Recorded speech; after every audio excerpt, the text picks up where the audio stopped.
there goes the devil, creeping in my life's desire. So where does it get you, being such a damn nice guy? Hello everybody and welcome to the Spoiler Warning Podcast. This is review number 764 with our review of Late Night with the Devil. I'm Christopher Schnese. And I'm Stephen Miller. And if you're joining us for the first time, the Spoiler Warning Podcast is a weekly film review program. Each week in the show, we're going to dive in, debate, discuss, and argue over the latest films coming to a theater near you.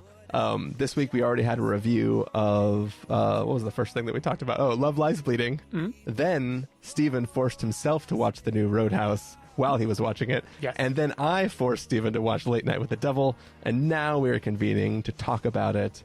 Third review for the night, technically fourth if you count our technically double reviewing of the Roadhouses. But, Stephen, I'm so excited to find out what you thought of this film. Yeah, this is a film that, like, I just randomly saw the trailer, like, a week ago or something, and I was like, oh, fuck yeah, this sounds great. I'm so excited for whatever this thing is trying to do.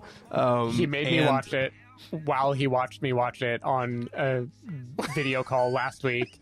And the turn I went from, oh, this is fun, it's 70s, into like, oh, fuck.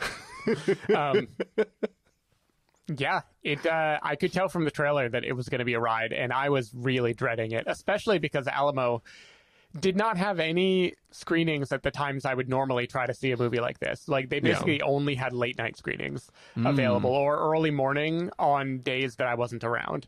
So I had to watch this late at night, which is not my preferred horror. I want to watch a horror movie and get out and have it be like bright, sunny Sunday afternoon. That's kind of what I do to hedge against it. And this was just, it scared me. I could have seen it on Thursday night, but Thursday night, Joanna was out of town, and I didn't want to come home to an empty apartment if the movie scared me. So I intentionally picked the Sunday night one, and figured that we would probably make it back in time, just so I could have that support. You know, I could do aftercare if I needed it. Yeah, she would scrape the house for clowns or whatever she does for me. Yeah, it's interesting. Whatever the rollout strategy is for this film, like even at Alamo, it was during the week. It was one screening a night at like that 10:30 time, and then on the weekend there was like a morning screening, 2 evening screenings, and that was it. And by the time because I had pre-booked for Sunday morning because that was the most convenient time for me. By the time I got there, like all screenings were sold out. There were people in my screening who were all sitting in different parts of the theater, but they were clearly, I don't know if they had just randomly bumped into each other and be like, oh my God, we're all here, or if they all wanted to show up, but those were the only available seats, so they kind of split up their party. So it seemed like, I don't know if it's like a supply chain, supply, where you artificially constrain your supply. What's the term? It's blanking for me. Like a supply demand. Yeah, but there's like a, there's a term for when you artificially hold back scarcity. Maybe that's it. I don't know. Anyways, riveting stuff on the podcast. It felt weird, but it was interesting to see like people theoretically trying to like, oh, I got to see this movie. So I was excited still, but I'm glad I got in, and I'm glad that we are coming together to talk about it. This should be a fun, lively conversation, I hope. Should we get into it, Stephen? Let's do it. All right, we're going to take a listen to the trailer for Late Night with the Devil and then come back and give everybody our hopefully lively review. On Halloween night, 1977, America gathered around for a live TV event that shocked a nation. What happened was real. What you are about to see is the recently discovered master tape of what went to air that night.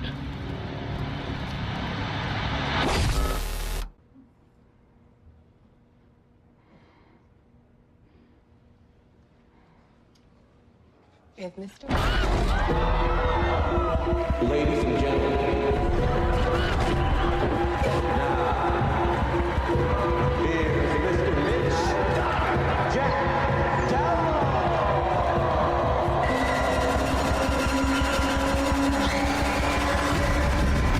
Late Night with the Devil. All right, so that was the trailer for Late Night with the Devil. It is basically the story of this guy who has a late night talk show, his ratings are sort of plummeting. He's had a bunch of stuff going on in his life, and he's sort of trying to take this last sweeps week, which happens to be around Halloween, and do something impressive to kind of gain viewership in a last ditch effort to kind of not drift away into obscurity. And he decides that it might get me a lot of viewers if I happen to bring on a little possessed girl and try to commune with the devil live on national television. Stephen Miller, what did you think of Late Night with the Devil? So, the question on everyone's mind is, was Stephen scared? I thought it. You thought it. We all thought it. And the answer is no. Stephen wasn't scared, not even a little bit, not even for a second. Wasn't even in the same neighborhood as scared. So that is a victory. Victory for everyone. I would honestly... I'd like to meet the person who is actually scared by this movie, because I don't really think that is the aim. The aim of Late Night with the Devil. I think the trailer is much scarier than the actual movie. I don't know if it was the mood that I came to in the theater, or my expectations, or this fact that I am a horror novice, which means I still associate the quality of a horror with how much it unnerved me or scared me to a degree. But right off the bat, this movie had me kind of concerned. It opens with a voiceover narration of a fake documentary, and it is a long, long, long exposition dump. Like well over 5 minutes, if memory serves. And then it tees up the main event. And I'm in. The main event is the actual broadcast plus some behind the scenes interstitials of this Night Owls talk show. It's fun 70s sleaze. It's got awkward monologues. It's got goofy references. It's teasing the fact that you are going to be scared later. I was in. I was ready for an explosion. I knew it was going to wind up to that. I was ready to have fun. I was feeling good. And there were definitely laughs to be had in that. Like, there's a little bit of it's an amusement park that's going to dazzle you and you're excited. But I felt like something about the pacing of it didn't give me what I wanted. It felt like too jokey to be scary, too slow to be thrilling, a little bit goofy when it wants to be goofy, but then also playing that goofiness as if it was supposed to scare you in some way, in the way that they let it linger. There were things that I didn't totally understand the makeup of this movie. And I kind of think it just is filled with too many ideas. It has the mockumentary. It has a documentary within that mockumentary showcasing a thing that one of the guests who's on the show is there to plug, which again, just ripped me right back into the, oh my God, you're over expositioning this movie. It had the Anton LaVey stand-in and the Satanic Church of Satan, basically. It had the Amazing Randy stand-in, the magician turned skeptic and the guy who's going to be there to disprove everything. It had a dead wife. It had Bohemian Grove. It had the Warrens and Possession.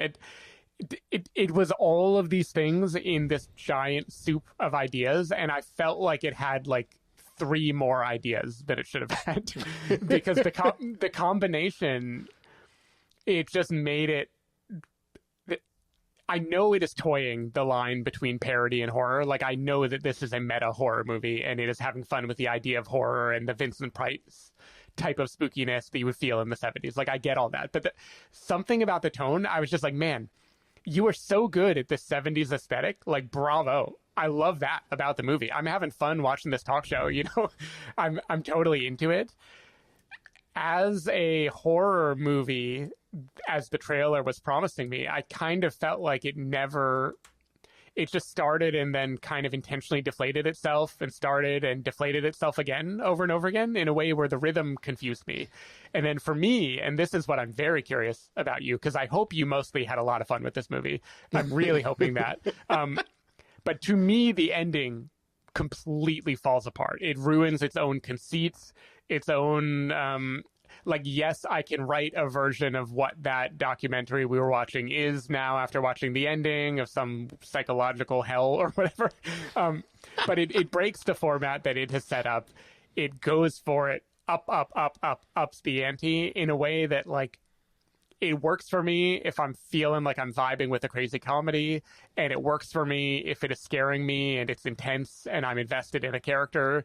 And this just felt like it kept going and kind of just throwing all the shit against the fan in a way that, I don't know, like I give it props for being different. I respect it. I was glad that I watched it. It's impressive. I imagine it was a shoestring budget, and they do a lot of practical effects and stuff that I think is really fun, and it really does feel lifted from the 70s in a way that impressed me. But I thought the trailer was like way better than the movie. That was kind of my takeaway. Yeah, so the trailer we played on this episode, I didn't watch before hitting play on it, but it's not the original trailer we saw, at least not the trailer that I saw. The trailer I saw was just the beginning of the possession scene, and then, like, that was, like, the tease for it, right? And I was like, holy shit, this is great. I love everything about what this is doing. This is going to be amazing. I was shocked by the commitment to the bit of this film. Like, I knew it was supposed to be this broadcast where something happened. I did not realize that what these filmmakers actually want to do is perfectly recreate what a subpar talk show from this period of time would be. And they are on subpar. Yeah, subpar. And it is like it is impressive what they do. It's like a deadpan version of like American Vandal or you know, like one of those shows where it's perfectly doing, but it's those are all a little bit tongue in cheek, where it's like you can tell that they know it's ridiculous, but they're trying to play it deadpan. Where like, you know, it's so absurd that you know they think it's funny, but they're impressing you with how seriously they can perform it. This feels 100% like a subpar real life thing that I wouldn't have watched while it was on TV. But like, if I flipped to it, I would not assume anything different than this was just, this is a late night show that I'm not going to watch. And it, like, when I say it's like, it is, you watch, it's basically, I know you haven't watched The Curse yet, right? No, I haven't. Well, like, the last episode of The Curse, like, starts with just like an episode of Rachel Ray, and you're just watching that episode and you're like, is this going to be the whole hour of like, you don't know whether you're ever going to leave that episode, or if you're just like, that's how this movie felt. It's like, we're going to watch this show that happened and this is the last broadcast of whatever, and then you're like, okay, cool, and you're like, oh no, we're starting from the beginning of that late night show, and we are going to watch all the way up until this possession starts, and then go from there. And I was like, it was one of those things where I was like, okay, this is a different movie, but also now I'm appreciating it for a completely unrelated reason than why I came in. So there's that. I agree with that part 100%. Yeah. I will say, just on the premise, I don't buy the possessed girl at all. The one thing I was like, I don't think, like, if there's a weird cult and there's a girl who's supposedly embodying the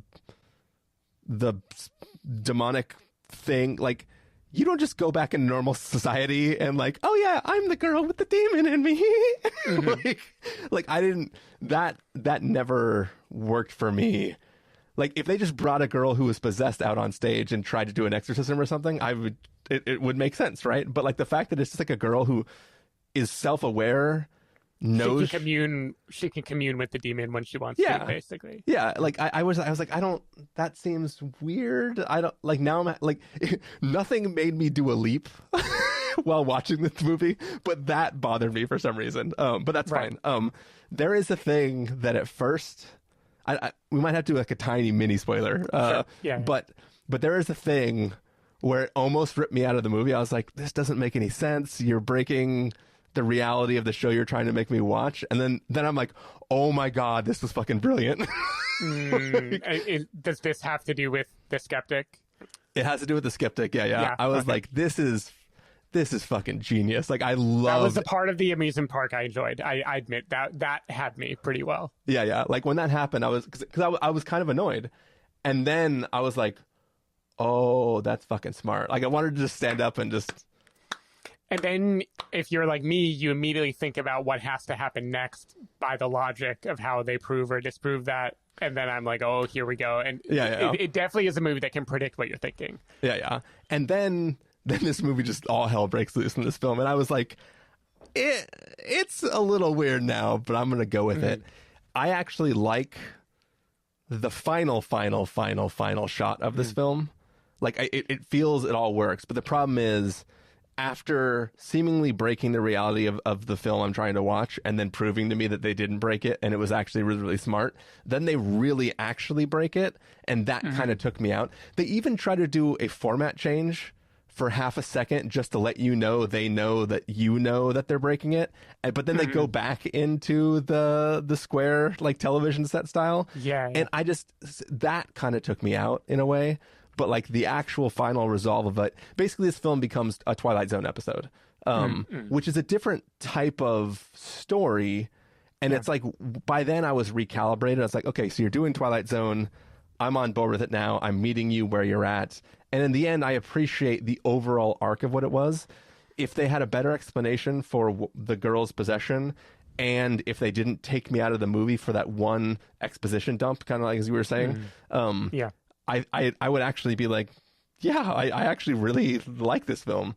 It rides that line so close of me being able to calibrate with it in real time, but it still sort of just let me down a little bit in that second leap from reality, that it kind of just goes, you almost did it. You almost did it. Like, and I get it, because there's a story they want to tell, and the only way they can explain it is for a random other person to know, or for you to see it from that vantage point, which is breaking you from the reality of what we're trying to watch, which is a literal found footage film from the recording of this night that aired. So it kind of, they decided to have too much fun at the end of this and get a little too crazy in a way that like didn't fully vibe with me. But I enjoyed a lot of what this film was doing when I was willing to meet it on its level. Yeah, no, I'm glad. And what's interesting is, as you describe all that, I don't disagree with any of it. Like I had a lot of fun with the scene that you referenced in particular with the skeptic. I had a lot of fun with the possession scene. Even thinking back, there's a psychic thing that like I saw where it was going, but still it felt very realistic and believable, again, as a psychic in a talk show, and the push and pull between showmanship and reality and what is real and what isn't real, and all of the, like, there's a lot that I like about it. I like all the characters being the smarmy producers or whatever of the show that are like, I don't care what's real or what isn't real. It's getting ratings. Go for it. Double down. Can I ask you something real fast? Yeah. His handler guy was 100% trying to do Robert Downey Jr., right? Like he seemed a lot like Robert Downey Jr., but he could have been anyone from the 70s as far as I know. Yeah. But it just I was like, you're doing Robert Downey Jr. for some reason. His affect was very RDJ for sure. Yeah. All right, anyways, go back. Sorry, go back to what you were saying. No, it's just like when I pointed all the different things, there's a lot that I liked about it. To me, the same conceit that I respect of trying to not just be a found footage late night talk show, but a found footage of a bad kind of awkward late night talk show. It is interesting because what it asks of you is to watch a movie that is by pacing oftentimes bad and awkward. Yeah, and exactly. And that is it is an audacious thing to do. And it also, for me, and maybe this was mismatched expectations and me bringing, I'm bringing in the idea that I psyched myself up to see a horror movie, and this is going to be like, Chris and I are going to be talking about what I like had to cover with my hands in front of my eyes and all that. And something about going in with that mindset and then having awkward, deflated, like there was something about that I was just like, it didn't confuse me because I got what the movie was doing, and I think it even did it well. It just like snapped me out of it in a way that I found myself surprised that I wanted it. I wanted it to be half awkward late night show like that, and then have the possession happen, and from then on have it be legitimately terrifying. Like, to me, that combination was what I was rooting for. That would be me on the amusement park ride, where the amusement park ride is entertaining me and then scaring the shit out of me and being like, look, we have set up stakes where we couldn't possibly scare you, and now we're going to scare you. Yeah. And it isn't the lane the movie wanted to go in, and I just felt, I don't know, I felt a little let down by that. Yeah, it's just, and I think that's why I keep saying like recalibrating is it, like I couldn't believe like the actual possession part of this film is maybe like 5 minutes, like total of like, I don't know how long this film is. I don't remember. Hour and 30 minutes. Like 5 minutes of an hour and 30 minutes is actually quote unquote something spooky happening. You know, you can argue that there's like little bits of spooky here and there with like, you know, The Mentalist and all this kind of stuff that's happening. Like, or not spooky, but like you're like, whoa, whoa. But it's like the money shot of this film is not the scene that we were watching in the trailer. It's like the end of this film. And I think that like it's just like a ballsy move to try to get people. I don't know who will like this movie. Like, well, here's the thing, Chris. Rotten Tomatoes, 97% fresh. This movie, that is what shocked me when I watched the movie. It seemed like it was going to be something totally different, just based on the regard that it appears to have. And that surprised me, because this is a much more wild, committed to a very specific premise thing. And again, I'm here for it. Literally tonight, I have multiple times praised movies for being deeply committed to their premise. Yeah. And for some reason, when it comes to like horror movie that everyone is raving about, that Stephen King said he couldn't look away from, like, I don't know. I want it to grip me. I don't want it to only be self-referential. And this felt like it. The balance felt off to me. Well, so as far as I can tell, there is no cinema score for Late Night with the Devil. So I mean, I guess, what does it say on? So at least, Rotten Tomatoes, audience 97%, score, 83%. 83% on the audience score. People are vibing. People are vibing with this movie. I think people are just like so shocked by how, like, that it is what it is. And like it's, you know, you talked earlier about how like the original Roadhouse was like bad on purpose and supposed to be super wild and cheesy, and this is like doing that but not in the fun way. Right. But it's doing it so well, and it's shocking how spot on this movie is at what it's trying to do. And then it just goes crazy towards the end, and it's like, that's... Well, like I'm gonna read. I'm not gonna name, because I'm not gonna out, even though these are professional critics. Just like a blurb. Late Night with the Devil is one of the best horror films of 2024, anchored by a genuine performance, impressive special effects, and a story that's as fascinating as it is unsettling. Almost none of those adjectives describe the movie I watched at all. And again, I am like at least partly quite admiring this movie. The way people are talking about it just feels like I was hypnotized and I saw a different thing than everyone else. Yeah, it's so weird. And it's like clear that the filmmakers wanted to tell a very specific story and just couched it in this reality of this like fake late night television show. And I'm glad people are loving it, because it's like, it's rare that you're like, I know exactly what these filmmakers wanted to do, and they fucking did that, whether or not it vibes with people. But apparently it's vibing with everybody who's seeing it. Yeah, it is really vibing. Whew. Good for it. Good for the movie. Yeah. I think we should do a little bit of spoiler talk. I want to know your take on the ending, at least. Yeah. We should for sure do spoilers. But for now, for people who don't want to get spoiled, you might want to know our official verdicts for this film. So Stephen Miller, if you were going to give us a must-see, recommend with a caveat, wait for rental, pass the caveat, or a must-avoid, what would you give it? I almost talked myself higher going in this review, but I'm going to stick to what I wrote in my notes entering, which is wait for rental, which is that I thought this succeeded at what I wanted to do, and I did admire the commitment. Like, I think I should have been more specific, not just the 70s aesthetic, but the 70s late night talk show aesthetic is immaculately created. It is a really, really impressive thing that they made it feel very authentically found footage from that time period. I say that not because the camera angles make any sense. I just mean the look and feel, seems very accurate, and that's impressive. And it had fun, it had laughs, and there are parts of the amusement park ride that I really did enjoy. I never thought I'd say this, but I wanted to be scared. I wanted to walk away saying, like, God damn it, Chris, why did you make me watch that? I'm not going to be able to sleep for a week.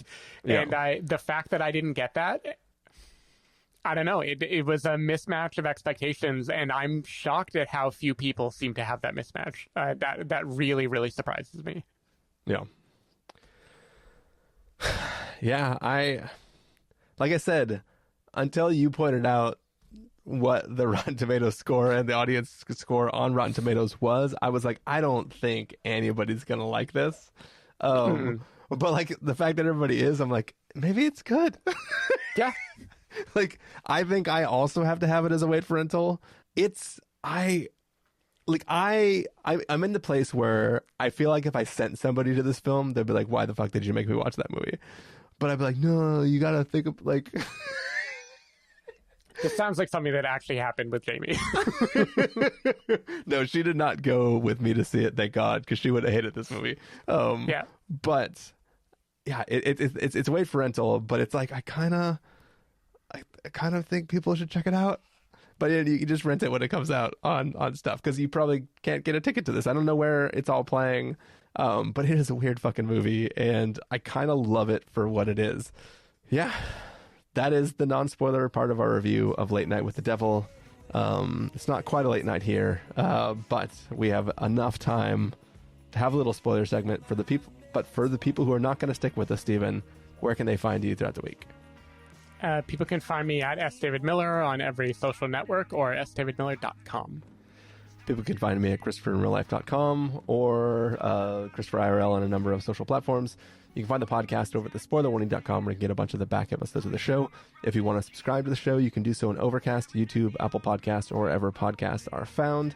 If you want to know when the episodes go live, you can follow us at twitter.com/spoilerwarning, facebook.com/thespoilerwarning, or instagram.com/thespoilerwarning. If you want to get a hold of us directly, you can send an email to fans@thespoilerwarning.com, or you can use the contact form on our site. Music for this episode will come from a track selected from artlist.io. So that music is going to fade up right now, and we are going to take a little break. Go to our sponsors. I did like that joke, that repeated joke. But again, to the deflating, like they literally do that in the middle of what's supposed to be a tense moment. But I just want you to love me, even though I still love money.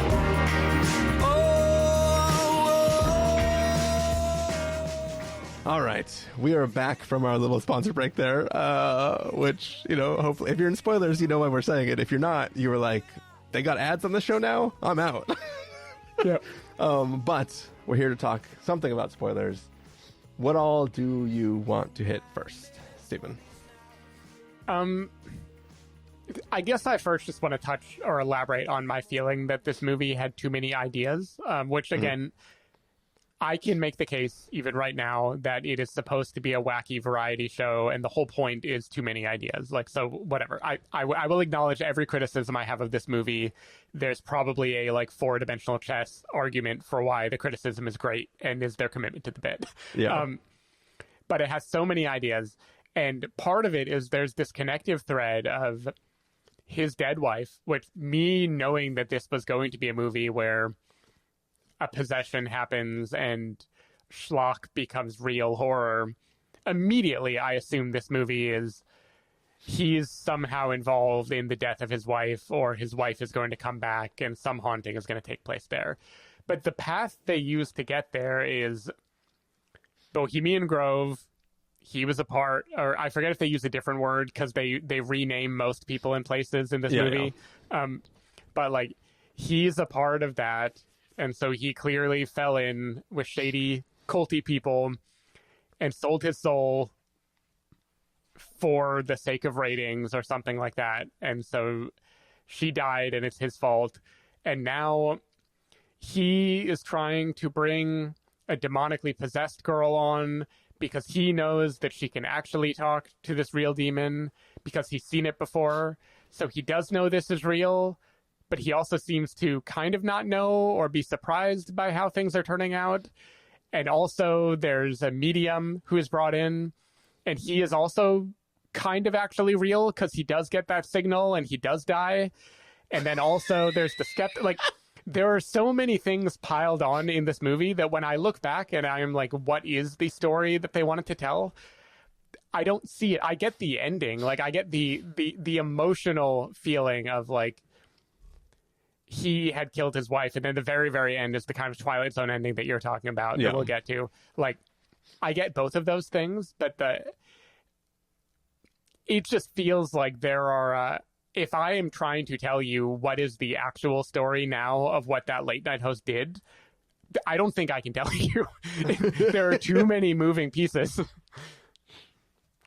Yeah, and I think that, like, for me, that is all fine because I'm recalibrated to, like, this is literally just his story and the lengths he went to try to get fame and the sacrifices that he made and all that coming home to roost, and like him just having to, like, and that's the thing too, is in a non-Twilight Zone-y side, like, version of this story, you know, like, obviously if that cult was trying to, like, in the house where the girl was being kept, if they were trying to bring forth a demon onto our plane through that girl, then in theory at the end when he, like, stabs her, that could be like in Constantine, right, where they're performing that ritual where, like, if we stab this body with the demon coming out, that actually lets the demon onto our plane. Like, so it could be a world-ending sort of event that he could have brought forth. But no, it's just this Twilight Zone-y thing where it's him finally getting the fame that he actually wants at the cost of being able to do anything with that fame.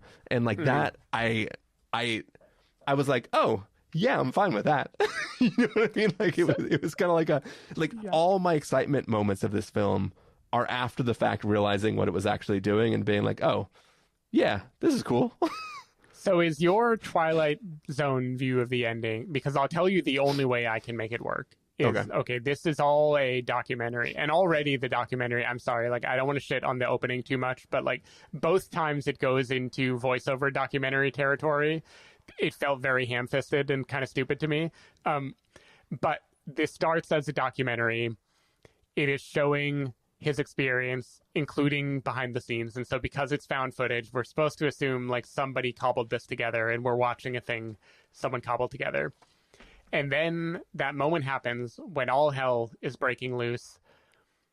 And suddenly we enter his mind and his kind of emotional flash forward, maybe, of an abstract version of everything he's gone through and everything that he's going to go through. And in that moment, because then it snaps back and he stabs the girl, that in between, the only way I can make sense of it is either we are being hypnotized in some way, but I didn't see a thing saying that we're being hypnotized, or of course it broke the format, which is always a exception, or the whole thing that we're watching is the tape in hell that is playing for himself over and over again in the hell of his own design, where he's watching the documentary of his one fateful night and he just keeps reliving this in different ways. And so it broke the format because who cares? The documentary was the exception. Being in his head is what the whole movie was. And what do you make of it, or do you try to make something of it? So for me, I take the documentary as literal, and we are watching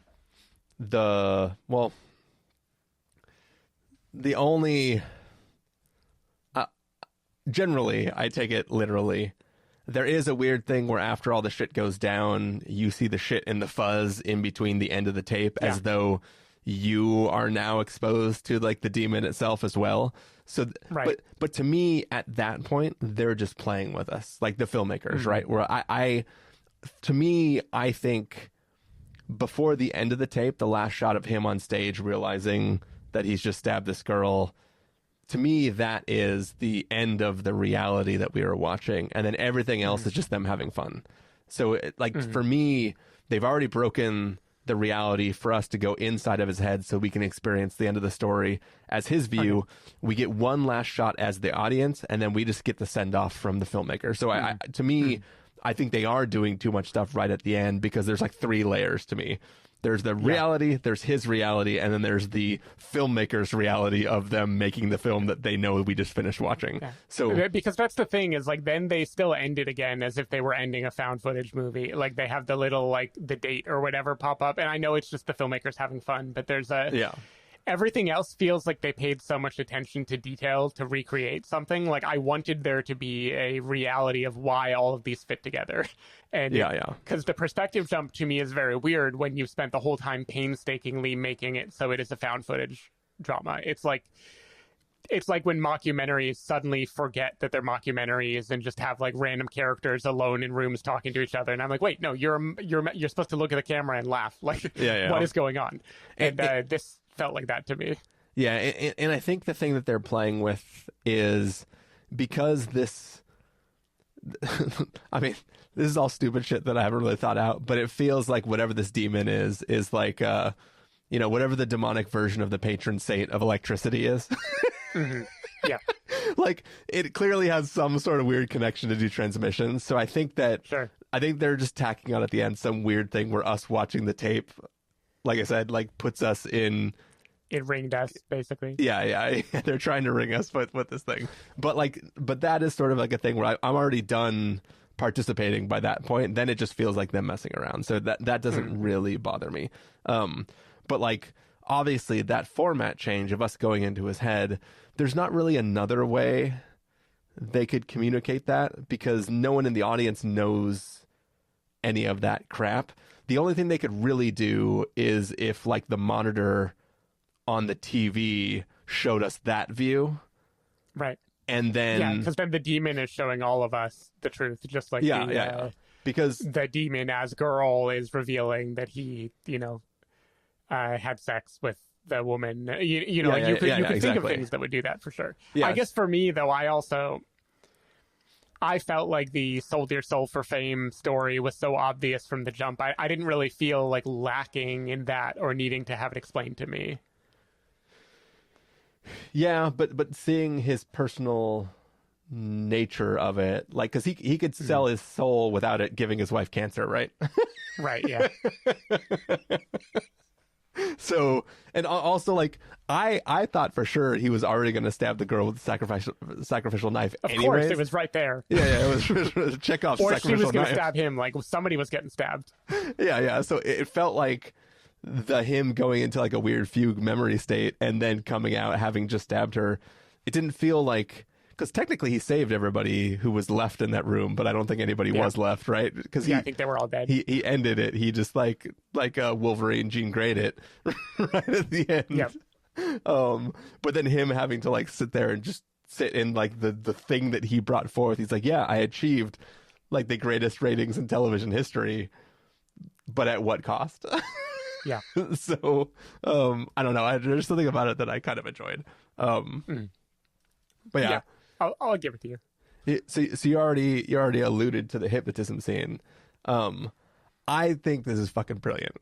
And I think it allows you to be potentially a little bit more forgiving of the ending, given you already thought they broke it and then went back. But basically, the skeptic is going to prove to everybody that the demonic possession wouldn't necessarily be real, so he decides to hypnotize the stage guy, the whatever you call the person that just jokes with the host. Yeah, sure. The Andy, the Andy. Role. But so he starts to hypnotize. He tells everybody in the audience to look at the little thing, tells the host to look at the thing, tells you, the viewers at home, to look at the thing. And then weird shit starts happening where you're like, wait a second, this isn't real. This is dumb. And then you fucking realize that the reason you were seeing all this stuff is because you were also hit. Oh, I liked it. I don't want to say I outsmarted the movie, but there was a line before about the mass hypnotism that he conducted that made me be like, okay, that's definitely what this is doing. Yeah. But where it got me is all the stuff is happening with worms. And then he, because he's a showman, pretends he's trying to stop it and it won't stop. And then I had a minute of thinking like, oh shit, the movie is going to say that the demon actually hijacked his trick and like did its own thing instead. But then no, it was still all just hypnotism. But that's why it works so well, because like you're already going like, this doesn't make any sense. but everybody's like you're just like, there's too much. I'm not buying this. And then he's like, boom, hypnotized, and you're like, motherfucker. Yeah. This is so good. This is so good. I liked it. I like that part for sure. Yeah, it was just one of those things where I'm like, that is like the entire film is worth it for the way they play that moment to me, where it's like, damn, like I know like the point of the movie is, the ending and his point of view, but like just like that was so pitch perfect that it's like a thing where I was like, that's some pretty fucking cool ideas that this film just did, and I'm 100% here for it. Yeah, I like it. Yeah, we talked a little bit about it in the actual episode, but I just want to say that like the actual possession moments are like the least good possession-y things. Obviously at the end where things go crazy and her head splits over and there's like freaking Jacob's ladder stuff coming out of her head, and she's just like blasting people with like electricity and stuff like that. Like that's what I'm just like, I'm not even like, now you're just showing off like your weird ideas. Now it's like a thing where it's like, it doesn't even feel like I can comment on that stuff. But the actual possession itself is so short. We've seen like a lot of good possession moments in different films, and obviously they become pretty effects heavy and stuff like that. But I feel like they could have done better besides just the girl going, "You're fucking the guy."